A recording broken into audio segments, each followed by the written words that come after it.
ஆடி கிருத்திகையை முன்னிட்டு பழனி கோயிலில் 3 மணி நேரம் வரை காத்திருந்து பக்தர்கள் சுவாமி தரிசனம் செய்து வருகின்றனர். கூடுதல் தகவலை செய்தியாளர் அழகேஷ்குமார் வழங்கி கேட்கலாம். அழகேஷ்குமார், வணக்கம். பக்தர்கள் எவ்வளவு நேரமாக காத்திருக்கிறார்கள்? அவர்களுக்காக செய்யப்பட்டிருக்கக்கூடிய சிறப்பு ஏற்பாடுகள் என்னென்ன? பக்தர்களின் ஆரவாரம் எப்படி இருக்கிறது?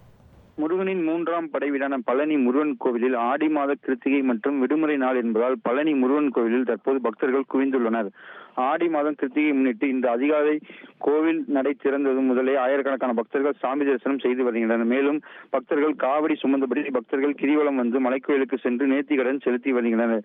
இந்த நிலையில் ஆடி கிருத்திகை மற்றும் வாராந்திர விடுமுறை தினம் என்பதால் ஆயிரக்கணக்கான பக்தர்கள் பழனியில் தற்போது குவிந்து வருகின்றனர். மேலும் பழனியில் ரோப்கார் சேவை வருடாந்திர பராமரிப்பு காரணமாக நிறுத்தப்பட்டுள்ளதால் மின் நிலுவை ரயிலில் பக்தர்கள் கூட்டம் அலைமோதி வருகிறது.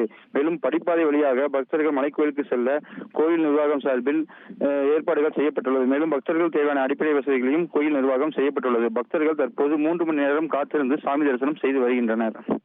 தகவல்களுக்கு நன்றி அழகேஷ்குமார். உங்கள் தந்திவன் தொலைக்காட்சியில் திருவாய் மலர்வாய் திங்கள் தோறும் இரவு 8 மணிக்கு காண தவறாதீர்கள்.